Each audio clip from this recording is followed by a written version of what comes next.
O mga idol, may mo ta tutorial bla. O. Basic lang niya sa nakabalo na, pero kung di ka pa kabalo, ari tutorial o. Madula ta diyo sini nga postiyo. O di ba nadula ako? O. Ari ko nan.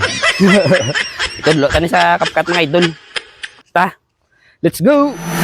Una nyo ngay mo on mga idol, siyempre acting ka mo day, no? Daw buang bla. Makitaan bla nila o gano ni saman. Labay-labay sa postiyaw. Do praning ko yaw. Nan, wala sila kabalo yung editon taniya. O pagkatapos ta acting siyempre, exit na tada yun eh. O kung naka-exit na ka mo idol, siyempre, hindi nyo na pag-i-off ang nyo ang gin-record. Ma-record tada na wala tada sa frame, no? Biskan pilala ka segundo, mga pulo, guro, adusi, mga mga muna. O pagkatapos ta record, proceed na ta sa CapCut ah. O ari na ta sa CapCut mga idol. Pangitaon ta mga idol kung diin ko hana pasulod sa poste or mapakadto sa piyak mga idol. I-spliton ta na kay muon ta na aplatandaan. Swipe nyo lang mga idol, wala tuo ang timeline. Hinay-hinayon nyo lang parehas ang ginahimo ko diho. O pag nakita nyo na ganin mga idol, syempre i-split na eh. O ari na mga idol, sunod ta nga imuon ariyo. Pangitaon ta kun diin magwaan sa poste kay dra ta liwat ma-split. Ina ang nag-reveal na gid lang kompleto yang alawas mga idol. O gapatupong sa sapiyak nga poste o dra ta ma-split mga idol. Sunod nga imuon ta mga idol, pangitaon tang empty background. Spliton ta ni mga idol, imuon ta ya overlay. O pag nakita nyo ng background nga wala tao, pindutan ng split mga idol. Pagkatapos samtang nakaputi ni mga idol o pangitaon ta sa dalom ang overlay. I-overlay ta ni mga idol kay amo ni itabon ta. Pinduta lang sa dalom ang overlay mga idol para mahulog sa second layer ang empty background. Pagkatapos hold and drag lang naton mga idol. Itupong ta driyo sa gin-split naton gina. Zoom in lang ang timeline mga idol para ma-perfect ang pagtupong. Nan drag lang mga idol hasta magtupong. Pagkatapos dito naman ta sa ikaduwa na gin-split ta lagi na. Zoom out ko lang ana yung timeline mga idol para dasig ta makita ang ginapangita ta. O itupong ta lang diliwat mga idol o kag i-spliton. I-zoom in lang liwat mga idol ang timeline para ma-accurate ang aton pag i-split. O mga idol pag natupong na gani, pinduta lang ang naka-overlay ho. Kag i-split kag i-delete. O last naton nga imuon mga idol, masking na ta. Zoom out na yan test na makadto sa next step. Pinduton ta lang niliwato ang naka-overlay or ang naka-empty backgrounds. Kag pangitaon ta sa dalom ang mask mga idol. Pag nakita na syempre pinduta na para dasig. O pilian nyo lang ang rectangle. Kag i-plaster sang maayo ang mask. Posisyon lang sang todo. May arrow man na da. Tabuni lang todo, lawas nyo da. Pindutan nyo lang ng haro kag ginataw, bagay-bagay lang. Importante hindi ka muna magsobra sa piyak nga postiho. Kung hindi ka mo konforme sa anggulo, click nyo lang ng rotate kag i-slide nyo lang na hasta makuha nyo ang tsaktong anggulo. Hinahinaya lang para pulido. Wala ka mangguro gadali